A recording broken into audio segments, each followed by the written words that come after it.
وزیر اعلیٰ سندھ مراد علی شاہ سے ورلڈ بینک کے وفد کی ملاقات۔ سیلاب متاثرین کی بحالی کے لیے ورلڈ بینک نے فوری $1.6 ارب کی منظوری دے دی۔ وزیر اعلیٰ سندھ مراد علی شاہ نے کہا کہ سیلاب کے بعد حکومت پاکستان، سندھ اور ورلڈ بینک نے مل کر کام کیا۔ بلاول بھٹو نے متاثرین کے لیے گھروں کی تعمیر کی فوری ہدایت کی۔ ہم نے سیلاب متاثرین کے لیے تیز رفتاری کے ساتھ گھروں کی تعمیر کی۔ ہم ورلڈ بینک کے ساتھ مزید مضبوط شراکت داری قائم کرنا چاہتے ہیں۔ سندھ میں ورلڈ بینک کے تعاون سے اس وقت 13 منصوبے جاری ہیں۔ منصوبوں پر تیز رفتاری سے کام جاری ہے۔ کچھ رواں سال مکمل ہو جائیں گے۔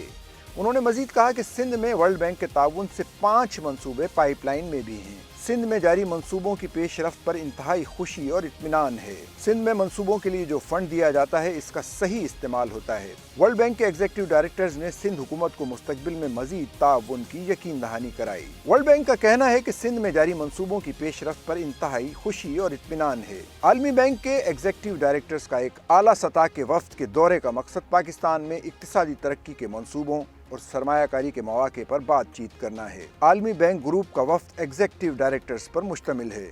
حال ہی میں منظور کردہ کنٹری پارٹنرشپ فریم ورک پر عمل درآمد کے لیے حکمت عملی پر بات چیت ہوگی۔ پاکستان اور ورلڈ بینک نے اگلے 10 سال کے لیے $20 ارب کے کنٹری پارٹنر فریم ورک معاہدے پر دستخط کیے تھے اور مستقبل میں یہ فنڈز بڑھ کر $40 ارب تک پہنچ جائیں گے۔ ورلڈ بینک کے ایگزیکٹو ڈائریکٹرز کا 20 سال بعد پہلا دورہ پاکستان ہے۔